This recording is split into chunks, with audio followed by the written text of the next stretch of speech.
welcome back to the Idiot Rambles podcast, the podcast where I, an idiot, ramble about a random topic. This week, with the release of Alien Romulus, I decided to go ahead and rank the legacy sequels I've already seen. So I have a list here, 11 legacy sequels that I've seen, and we're going to start off with the worst one, make our way to the best, and yeah, let's just get straight into it. At the worst spot at number 11 is Scream 5. I love the Scream franchise. It's one of my favorites. And Scream 5 is the most... I hate... It's everything bad about a legacy sequel. And it's even worse because, obviously, I love Scream. So it's going against something I love. The thing that's really great about Scream is how it'll call out and make fun of a trope. And even if it still does that trope, it'll do it in an interesting way. Like in the first Scream movie, where Sydney says the person should be, running through the door. And when she says how characters run up the stairs and they should be running through the door instead, they end up having a scene where Sydney tries to go through the door, but in a creative way gets locked out, so she has to go up the stairs. Calling out and making fun of the trope, yet still doing it in a very fun and interesting way. Scream 5 just makes fun of the trope and then does the trope completely straight. It's really bad. And it's weird because the sequel to it, Scream 6, is great. I don't know why Scream 5 is so bad. I kind of haven't thought about it in so long till I made this list. It's bad. Number 10, we have Ghostbusters Afterlife. I'm not a huge Ghostbusters fan. I like it. It's just not my favorite, though. I was actually excited for Ghostbusters Afterlife. I watched it, and it sure is a movie. I don't think it's bad. It just exists. Nothing about it's great. It's very similar to the first movie. It's just there. Like, it's just a nothing burgers of a movie, honestly. Yeah, I don't even have enough to say about it. Next up at number 9 is Halloween 2018. I personally don't like the first original Halloween movie. It's not my thing. And the reboot, I don't even know if I'd say it is better. I think I might actually like the original a bit more. Again, it's fine. I think it's better than Ghostbusters Afterlife. I couldn't even tell you why. It just is. I think the entire reboot trilogy for Halloween, the one thing they get right, at least in the first two movies, they kind of drop the ball on it in the third one, is making Michael Myers a huge threat. And that's especially seen in Halloween Kills. But in this one, you still see that. Like, you look at him and you're like, oh, that's why. He's not just a guy. I mean, he is a guy, but it's hard to explain.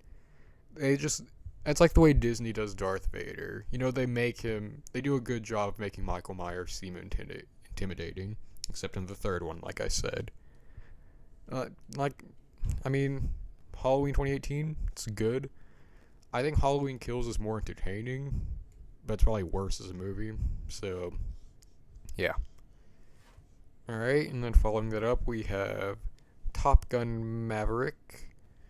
I think it's a very generic movie, but it's very, very fun to make fun of. That is the only reason it's not near the bottom. I think it's just a very fun movie to get some friends with and just make fun of. To this day, I still always, with one of my friends, we talk about Goose and all that stuff. And that's, as a movie, I don't like it. It's not my thing. But as a experience to make fun of with friends, I think it's pretty great. I can't rank it any higher, but still. Now, next up at number 7, we have Creed. I haven't seen the original Rocky movie, so it's kind of weird to put this on here. Well, I guess I haven't seen the original Top Gun either. I think Creed is a good movie. I watched it last year, I want to say. It's just something that hasn't stuck in my mind, really. I gave it 4 stars when I watched it out of 5. I think everything above Creed is something I could go and it's like, oh, this is why I like this movie. Creed, it's the perfect benchmark, you know? Now, next up, we have Tron Legacy. I love the aesthetic of Tron Legacy. I love the soundtrack to Tron Legacy. And the story to Tron Legacy does exist.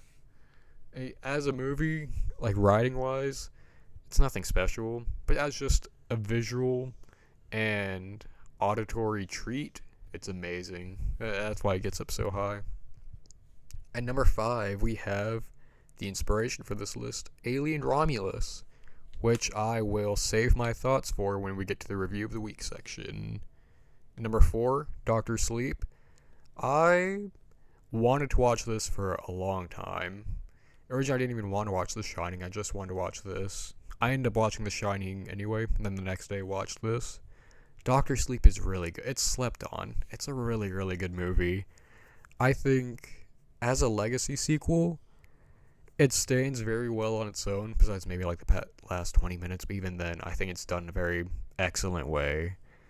Doctor Sleep it feels different from it feels very different from The Shining, just as a movie and as a story. All these other ones on the list, you can go like, oh, they're pretty much like the original, But I think this is the one where it's probably not this whole list, but it's just very, very unique. Besides, again, those last 20 minutes. I think this is on par with The Shining, and I like both movies a lot. Yeah, I flip-flop. Sometimes I prefer The Shining, sometimes I prefer this. It's a very high-quality movie. More people need to watch it.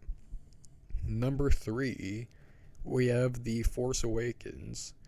I'm a defender of The Force Awakens. It's the thing that got me into Star Wars, and I think it gets a lot of hate that it doesn't deserve. I think it is similar to New Hope, but not similar enough to the point people were saying. And I think there's some really good stuff in there. I don't like the rest of the sequel trilogy, but there are things in The Force Awakens that are actually great. I think Poe is really enjoyable in The Force Awakens. Finn is excellent in there. Rey is even like an interesting character and stuff. I think the lightsaber fights in The Force Awakens are some of the best of the franchise, if I'm being honest.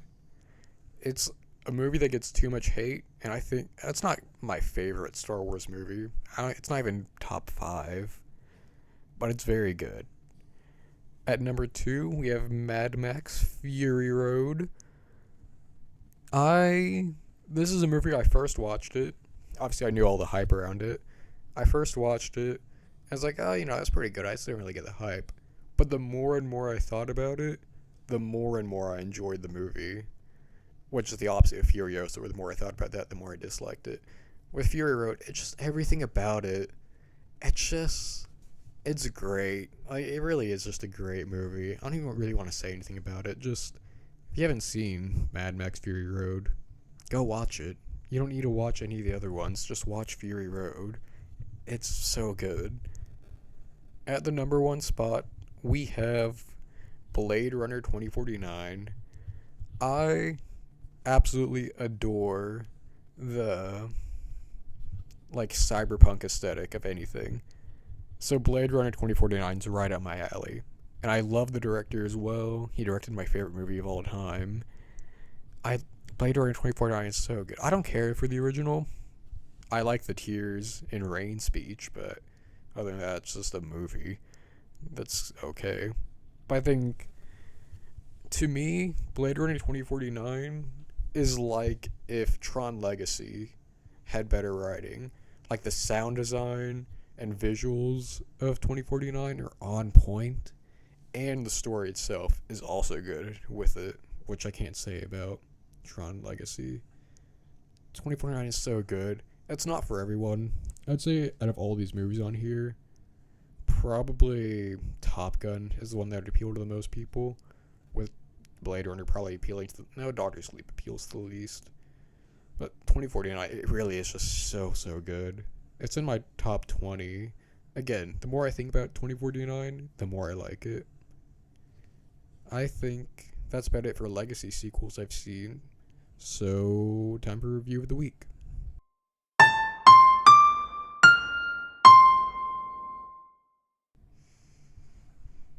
Alright, like I said, I'll be talking about Alien Romulus here, because it's the only thing I saw this week. Actually, no. I rewatched Asteroid City yesterday for the third time, but I'd rather talk about Alien Romulus. Alien Romulus, this is going to be a spoiler discussion, by the way, so if you don't want to get spoiled, skip ahead. This is my most hyped movie of the year. This and Kingdom of Planet of the Apes are my two most hyped things to release this year. And this one, let me talk about the positives. Rain is a really, really great character. I love the actress who plays her. I really want to see both her character and the actress in more roles because she did a great job. I think the visuals are on point for this. Like, easily the best looking Alien movie. It was such a treat seeing this in IMAX. Probably my second best IMAX experience of the year, besides Civil War, which ironically had the same person who played Rain. I think the horror in this one was very great. I think especially the kills. My favorite was probably the one where the guy, trying to poke at the thing. He gets hit by the spike tail, which I thought originally oh, he's dead there. They're just gonna have him go through the face. But no, he gets hit in the face with it, falls on the ground, and then gets killed by the acid dripping down to him. I was giddy with delight when I saw that kill. It was amazing. Now for the negatives, there's two negatives that I have with it. One, I didn't care for Andy. Andy, I know a lot of people liked him. I just didn't. I don't know. Just wasn't a character I enjoyed a lot. And he's in a lot of it as well. I didn't hate him. I think the actor did a good job with what he had. It's just one of those things I didn't really care for him. The other negative, which is a lot bigger, is having Ian Holmes in the movie. Or his dead body. Not his dead body. Ian Holmes is dead. And they brought him back for this movie as a animatronic and mocap and all that jazz. And normally I don't mind this kind of stuff. I think Rogue One is a good example. I'm a defender of Tarkin in Rogue One. I think he definitely should be in the movie. He fits in it. And I don't think the CGI is that bad. And here, though, you didn't need to include Bishop. I guess he's Rook in this one. You didn't need to include him in the movie. The movie could have functioned without him. I know the family of Ian Holmes gave permission. Edward even said that, in his last few years of his life, Hollywood kind of threw him to the ground, so he would have loved to do this. I'm glad they gave their permission. But I think even if he was alive and he did this, I just wouldn't. I don't know. And the CGI on him in the beginning especially just looks a bit rough. When he's just sitting on the table, it just looks rough. And that's just one that I got used to it eventually. It just leaves a kind of a bad taste in my mouth because he doesn't need to be in there. Oh, I have another negative, and that's the fan service. I think some lines are fine, like this line from Rook where it's chances of survival. And that was fine, but it's the get away from her, you bitch. That was just. Did you really need to include that? Especially in that way. It was just. I rolled my eyes in the theater when that happened. It was just. That was. And stuff. I liked the movie more than I disliked it. But those negatives just left a bad taste in my mouth. And this isn't a negative or positive, but the movie is very similar to Dead Space. And I don't know why. Just from the way. The aesthetic from some of the. Way the xenomorphs move, especially to that zero gravity stuff, all that the entire time, all I could think of was Dead Space. Luckily, I love Dead Space, so it worked for me.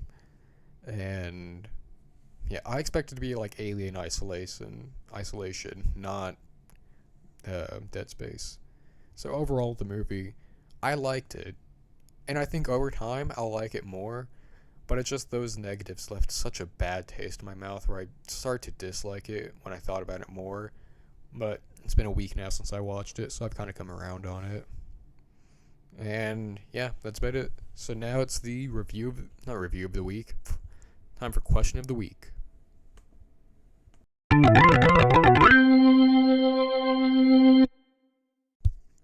Hello and welcome to the question of the week section of the podcast. Section of the podcast where I bring in a guest and ask them a dumb question. This week we have Ben on the podcast. Thanks for having me. Uh-huh. So Ben, if there's one thing I know about you is that you're a fighter. Every time I talk to you, you're always saying about the most recent person you beat up. You beat them to a pulp. Usually you kick them as well. So that's why I wanted to bring this question to you. What is your plan? You're in the woods, a bear, you see a bear, it's trying to fight you. How are you beating the bear in a fight? What's your strategy? Um, so first, I'd probably try to find any like surrounding like sticks or rocks or anything, and I guess throw it at them or fight them with it. Mm-hmm. And if that doesn't work, uh, you know, I'd play dead, and then I'd wait for it to come up to me and put it in a headlock, and I'd wait for it to tap out. And if it didn't tap out, then I'm choking it to death. That's pretty much my game plan. That's your game. That's how you're fighting a bear. You're gonna choke it to death. Yeah, pretty much. But if that doesn't work out, then I'll just like I hear their nose is really sensitive, so I'll just like hit them in the nose or like punch them really hard in the nose. I feel like that'd work. What if whenever you try to like go for the nose, one of its paws sunk right into your hand and flew it to the side, breaking your hand? What would you do at that point? Then I'd punch it with the other hand, and if that doesn't work, then I'll pick it and I'll just fight until I have nothing left to break. But either way, I'm winning. No Yeah. questions asked. What if though, like whenever you use your other hand to punch it, and like catch it in the paw, and the bear speaks real human words, says no, and then throws you to the side of a tree? What would you do at that point? Um, I don't know. I'd probably like say, "How do you speak English?" And then while it's answering the question, like it wouldn't have time to react, and I'd kick it in the face. What if it like does that movie thing where like you kick it in the face and like the head moves to the side, then it slowly moves its head back towards you, and then the bear grows a real human hand and then starts punching you with it. So are both my hands broken at this point? Both your hands are broken at this point, and the bear now has one real human hand and the other one's still a paw. Um, I'd probably, I'd probably like back up a bit and then run towards it and pretend like I'm kicking it and then dodge its hand punch and then kick it in the eye, damaging one of Ooh, its eyes. ooh, that's a good strategy. Yeah. Yeah, so you kick it in the eye, like falls to the ground, and then it speaks real human words. It says, "That's it. Now you've done it." And its eyes turn glowing red, and a red flame erupts across its entire body, and it starts charging straight towards you, faster than you've ever seen a car move. At that point, I'd climb up a tree, and if it tries to climb up the tree while it's looking away, I'll jump on it and then put it to the ground and then just stomp on it. You just like stomp on its head repeatedly until there's nothing Yeah, left. yeah, just stomp on its head, just like curb stomp it. Except instead of a curb, it's just like a rock. I think, uh, I think that's actually I think that's exactly how that situation would go. If you ever seen Yeah, Cabin in the no, Woods, that's that, how that that's that's gonna exactly happen. how it would go. Well, Yeah. yeah, that's about it. You gave the exact answer I was looking for. Word for word, that's the exact same thing I would have done. That's the exact same thing you would have done. Yeah, Exact like I had that exact word answer for in my word. yeah, word for word. I had that in my head like 10 minutes ago. So I'm glad you're able to like I mean, replicate it. yeah, no problem. Great minds think alike, you know. So, Hmm. I mean, that's really the only way you could handle a bear, though. Like, there's no other way you could go about it. I don't know how anyone else would handle it, to be honest. Yeah, yeah, no, that's the ideal way. Like, the bear would do those exact things that you said. Hmm. Like, I mean, I don't know how you got all this research on bears, but it's pretty accurate. Let's just say I know a guy. Oh, okay. Is the guy a bear? No, but I have a bear guy. He's not a bear though. Oh, you just have an expert on bears. I have an expert on bears. So whenever someone tries to Gotcha. sell me a bear, I go, "Let me bring in my bear guy," and then my bear Let guy me comes bring it. over. What if they ask for a specific? Yeah, do you have a guy for that too? Like, let me get my guy who deals with bears with human hands. He'll know exactly what to say. I've got a guy for everything. There's one time someone brought in a peg leg with a gun, and I was like, "I got a guy for that. Let me bring in my guy." And I mean, that makes sense though, yeah, because who doesn't have a gun with a peg leg or a peg leg with a gun? You know, like yeah, who it's doesn't have that just lying around? a common thing that everyone has in case their Exactly, leg is ever needing a peg. exactly, exactly. Well, that's about it. Thanks for coming on the podcast, Ben. Yeah, no problem. I was happy to answer your hyper realistic questions. Mm-hmm. And that's about it. Okay, bye.